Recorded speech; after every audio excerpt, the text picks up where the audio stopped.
ज़्यादा करके कहा जाता है कि पैकमा का ये नियम होता है, ऐसे किया जाता है, वैसे किया जाता है, मतलब बहुत सारे नियम बताए जाते हैं। वो सही भी हैं, पर पैकमा का एकमात्र नियम है, आप जब पैकमा उठाते हैं तो आप जो संकल्प करते हैं, संकल्प में जो नियम आप बोलते हैं कि मुझे नंगे पाँव चलना है, तो आपका नियम वही है। आप बोलते हैं कि मुझे मैया के किनारे-किनारे चलना है, तो आपका नियम वही है। आप नियम बनाते हैं कि मैं एक ही टाइम पाऊँगा, तो आपका नियम वही है। आप ये नियम बनाते हैं कि मैं अपने से बना के पाऊँगा, किसी का बना हुआ नहीं पाऊँगा, तो वो नियम आपका है, वही नियम माना जाता है। और इसके अलावा देखिए, देश काल के हिसाब से सुविधाएँ नियम बनाए जाते हैं। नियम हमेशा सुविधा के लिए बनाए जाते हैं, किसी को असुविधा हो इसके लिए नियम नहीं बनाए जाते हैं। तो आपका नियम सिर्फ वही है जो आप भक्ति भाव अपने सामर्थ्य क्षमता अनुसार संकल्प करते समय जिन नियमों का आप उल्लेख करते हैं, मानते हैं, संकल्प करते हैं, केवल वही नियम ही लागू होते हैं, बस। और इसके अलावा और कोई नियम नहीं है। बहुत सारे लोग ने हमसे भी कहा कि आप ऐसे क्यों कर रहे हो, ये नियम नहीं है, ऐसे नहीं है। तो हमको तो यही नहीं समझता, हम तो सिर्फ केवल मैया के किनारे से चल रहे हैं एक परिक्रमा पूरी करने भक्ति भाव के लिए। तो उसमें मतलब कैसे चलना है वो हमारी क्षमता के अनुसार है।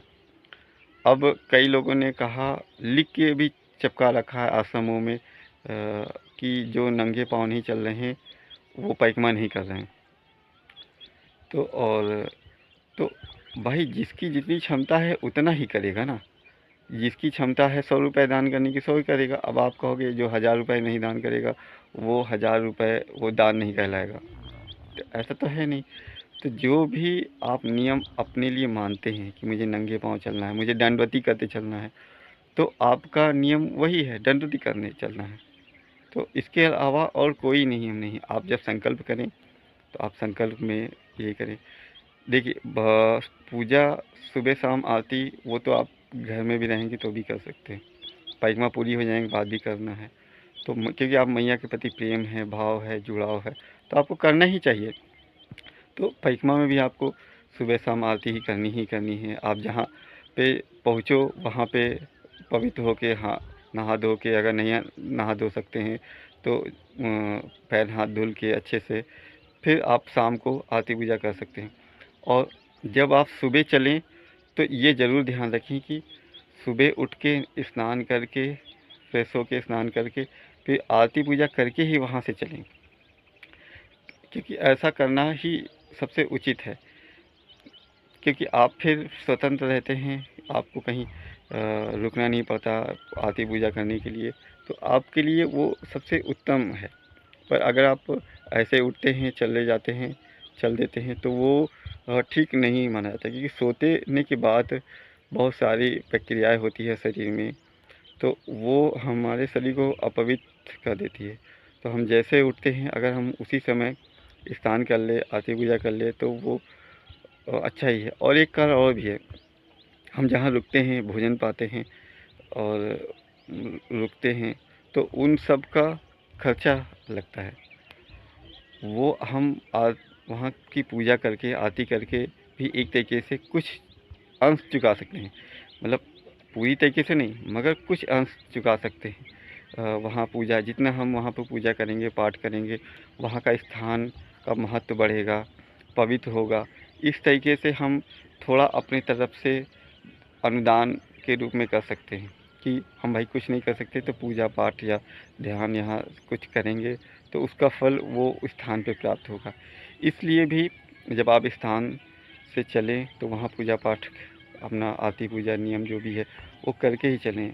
एक आप दिन भर के लिए खाली भी हो जाएंगे, आपको रुक के कुछ करने का हेडेक नहीं रहेगा, और दूसरा उस स्थान की जो आपकी सेवा की है उसकी भी कुछ अंश तक भरपाई हो जाएगी। तो इसलिए कोशिश यही करनी चाहिए।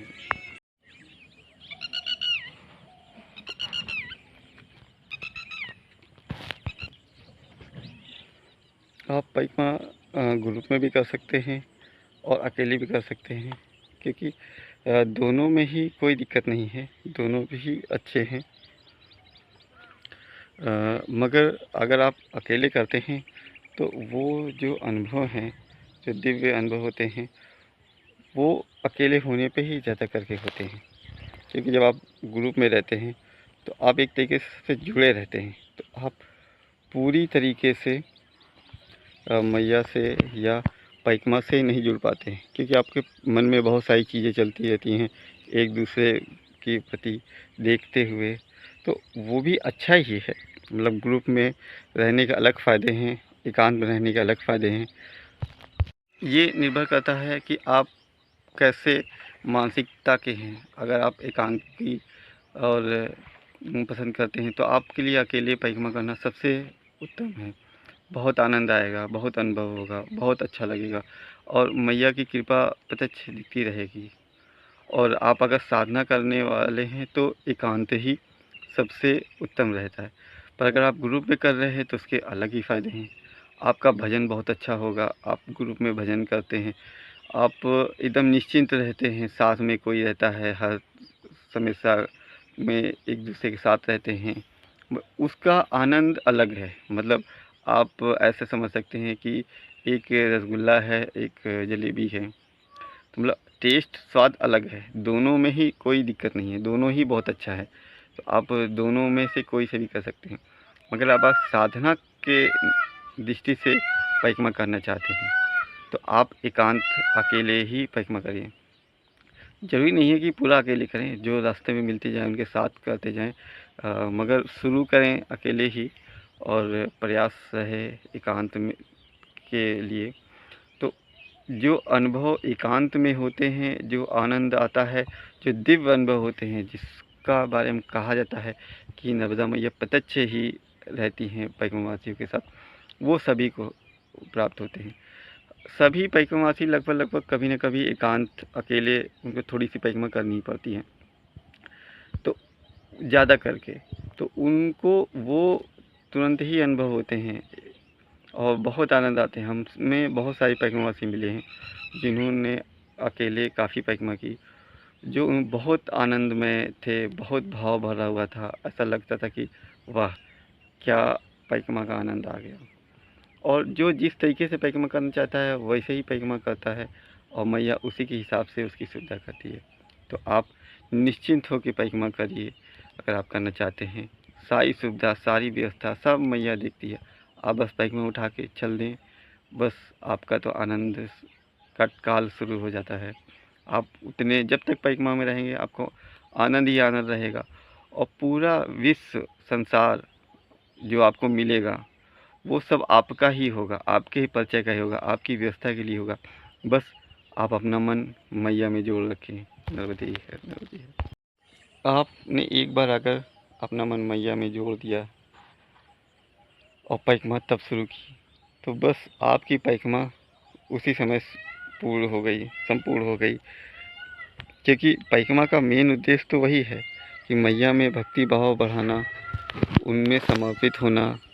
तो वो सारी चीज़ें आपको जैसे ही मन में हो गई, आपकी परिक्रमा पूरी हो गई। बस आप तपस्या के लिए, आनंद लेने के लिए बस आप परिक्रमा कर रहे होते हैं।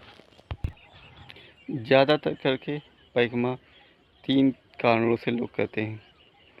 एक, कोई मन्नत मांगी हुई होती है, उसके लिए परिक्रमा करते हैं कि मन्नत पूरी हो गई या पूरी हो जाए। एक सकाम के लिए कि उनके मनोरथ पूरी हो जाए, वो सुखी हो जाएं, उनको सारी चीज़ें व्यवस्थित हो जाए, उनका जीवन आनंद मंगल हो जाए। तो ऐसा तो ऐसे सभी लोग चाहते हैं उनका जीवन आनंद मंगल हो जाए। पर कुछ लोग बहुत विशिष्ट होते हैं, वो परिक्रमा सिर्फ प्रेम भक्ति भाव की वजह से करते हैं। हालांकि परिक्रमा आप कैसे भी शुरू करें, सबका भाव एक ही हो जाता है, प्रेम भक्ति का ही हो जाता है, मैया के प्रति समर्पित हो ही जाता है सभी का। चाहे वो सकाम करे, निष्काम करे, किसी मनौती पूरी करने के लिए करे। मगर जो लोग बिना जो मनौती करके करते हैं उनकी मनौती पूरी हो जाती है। जो सकाम परिक्रमा करते हैं उनके सारे काम बन जाते हैं, उनका जीवन प्रसन्नता से भर जाता है, समृद्धि, हर चीज़ भैया सब कुछ दे देती है। पर जो निष्काम परिक्रमा करते हैं उनकी बात ही और होती है। वो मैया के अत्यंत प्रिय होते हैं। उनको मैया विशेष रूप से सब कुछ प्रदान भी करती है, उनकी सारी इच्छाएँ भी पूरी करती हैं, उन पे विशेष कृपा भी करती है, प्रेम भी बहुत करती है।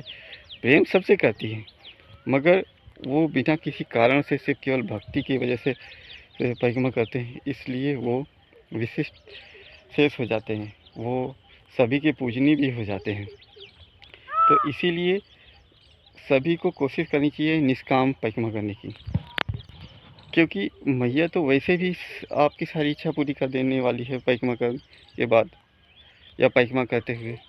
तो जब पूरी हो ही जानी है सारी इच्छा, सारी व्यवस्था, हर चीज़, तो फिर सकाम करने की ज़रूरत ही नहीं। आप निष्काम होकर करिए, भक्ति भाव प्रेम से आपके सारे काम भी बन जाएंगे और आप पर मैया विशिष्ट कृपा भी कर देगी। तो हर तरीके से अच्छा ही होगा। नर्मदे नर्मदे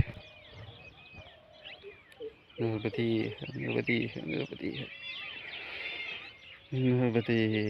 जय हो मैया, जय हो मैया, जय हो मैया, जय हो मैया।